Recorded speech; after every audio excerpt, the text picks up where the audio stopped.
এই সেই তরুণ কিনা যে তরুণীকে গতকাল থেকে খুঁজে পাওয়া যাচ্ছিল না এই চীনা মন্দির খাল চত্বরে আনন্দপুর, সেখানে যে তরুণের দেহ এই মুহূর্তে ভেসে উঠেছে সেই তরুণ আদৌ সেই যুবক কিনা সেটা এই মুহূর্তে তল্লাশি করে অবশ্যই চিহ্নিতকরণের চেষ্টা চলছে পুলিশের তরফ থেকে। এবং এই মুহূর্তে দেখা যাচ্ছে চীনা মন্দির আনন্দপুর সংলগ্ন যে খাল কার্যত তল্লাশি একেবারে গত 4 ঘন্টা ধরে তল্লাশি চলছে পুলিশের তরফ থেকে। খালের প্রায় 1 কিলোমিটার ধরে তল্লাশি চালাচ্ছে police, disaster management team, dog squad এসে উপস্থিত হয়েছে কিছুক্ষণ আগে। সেই খালে এই মুহূর্তে এক যুবকের দেহ ভেসে উঠতে দেখা গেল।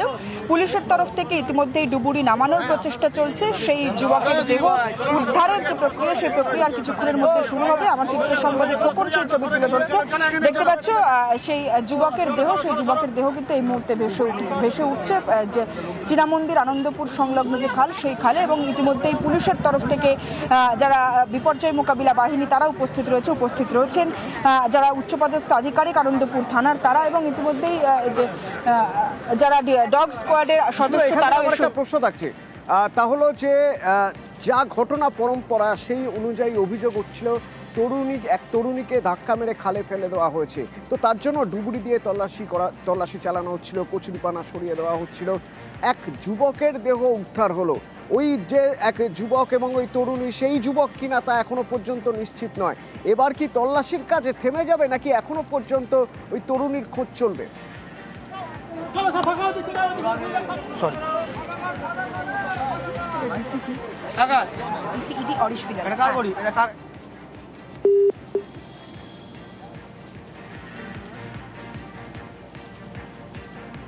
সুস্মিতার সঙ্গে যোগাযোগ করবো, স্পট থেকে সুস্মিতা রয়েছেন এবং সেখানে এখন প্রচন্ড ব্যস্ততা। তার কারণ একটি দেহ মিলেছে, এক যুবকের দেহ পাওয়া গেছে। ঠিক কি হয়েছিল খুব সংক্ষেপে আপনাদের একবার জানিয়ে দিই, ঠিক কি হয়েছিল, কেন এই তল্লাশি। আনন্দপুরের এক তরুণী স্কুটার শিখতে গিয়েছিল আনন্দপুর থানার চীনা মন্দির এলাকায়, এবং সেখানে তার সঙ্গে এক যুবক, তার বন্ধু, যিনি তাকে স্কুটার চালানো শেখাচ্ছিলেন। এবার এলাকার মানুষ দাবি করছেন তারা দূর থেকে দেখেছেন গতকাল রাত 9টা নাগাদ দুজনের মধ্যে ঝামেলা হচ্ছিল এবং তারপর দুজনকে আর দেখা যায়নি। কি ছিল? একটা স্কুটি আর একটা মোবাইল পড়েছিল। এবার অভিযোগ উঠছে ওই তরুণীকে ধাক্কা দিয়ে হয়তো যুবক পালিয়েছে। এটা জানার পরই, এই অভিযোগ ওঠার পরই আজ সকাল থেকে তারপরে ডুবুরি নামিয়ে তল্লাশি শুরু হয়। কচুরিপানা কাটার যন্ত্র এনে কচুরিপানা সরানো হয়। এক যুবকের দেহ মিলল। সুস্মিতা, আমার প্রশ্ন ছিল তোমার কাছে যে এবার কি এই তল্লাশি থেমে যাবে নাকি তরুণীকে খোঁজার চেষ্টা হচ্ছিল তো জলে ডুবুরি নামিয়ে এই তল্লাশি কি জারি থাকবে? অবশ্যই ঘটনাস্থলে এই মুহূর্তে এসে উপস্থিত হয়েছেন ডিসিইডি আরিশ বিলাল। তিনি গোটা ঘটনাস্থল পরিদর্শন করে দেখছেন। তার সঙ্গে অবশ্যই যারা আনন্দপুর থানার পুলিশ আধিকারিক রয়েছেন তারাও রয়েছেন। কিন্তু যে প্রশ্নটা গতকাল থেকেই উঠছিল, তরুণী দুজনেই নিখোঁজ, দুজনেই উধাও হয়ে গেল কিভাবে কলকাতা শহরের বুকে, এবং সেই তরুণীর খোঁজ মূলত আজ চলছিল। তার কারণ স্থানীয় বাসিন্দা যারা প্রত্যক্ষদর্শী তারা বারংবার পুলিশ আধিকারিকদের জানিয়েছিলেন যে তরুণ এবং তরুণীর মধ্যে গতকাল সন্ধ্যা নাগাদ একটি বচসা হয় এবং তারপরেই হয়তোবা এই খালে ফেলে দিয়ে থাকতে পারেন তরুণ। তার কারণ ঘটনাস্থল থেকে একটি স্কুটি এবং একটি মোবাইল ফোন উদ্ধার করা হয়েছিল।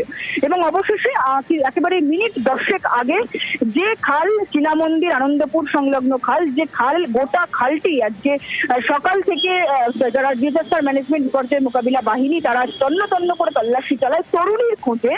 সেই খালে অবশেষে কিছুক্ষণ আগে এক যুবকের দেহ ভেসে উঠেছে, কিন্তু সেই যুবকটি আদেও ওই নিখোঁজ তরুণ সেই প্রশ্ন এই মুহূর্তে বেশি করে জোরালো হচ্ছে। তার কারণ ইতিমধ্যেই পুলিশের তরফ থেকে যে বিষয়টি খতিয়ে দেখা হচ্ছে, ইতিমধ্যেই যুবকের দেহ উদ্ধারের প্রক্রিয়া আর কিছুক্ষণের মধ্যে শুরু হবে। ডিজাস্টার ম্যানেজমেন্ট টিম বা বিপর্যয় মোকাবিলা বাহিনী সেই প্রক্রিয়া শুরু করবে আর কিছুক্ষণের মধ্যে, এবং তার পরবর্তী সময় অবশ্যই তার যুবকের দেহ চিহ্নিত করার যে প্রক্রিয়া, শনাক্ত করার যে প্রক্রিয়া, সেই প্রক্রিয়া শুরু হবে।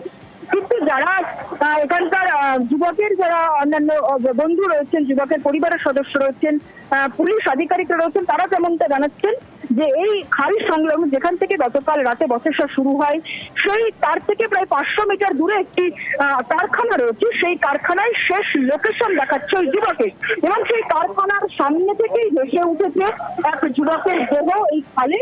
কিন্তু সেই যুবকের দেহ, যে যুবকের দেহ ইতিমধ্যে খালে ভেসে উঠেছে, সেই যুবকই ওই নিখোঁজ যুবক কিনা সেই প্রশ্নের উত্তর খুঁজছে এই মুহূর্তে আনন্দপুর থানার পুলিশ আধিকারিকেরা। ঠিক, ধন্যবাদ সুস্মিতা। স্পট থেকে সুস্মিতা আমার সঙ্গে ছিলেন। আরে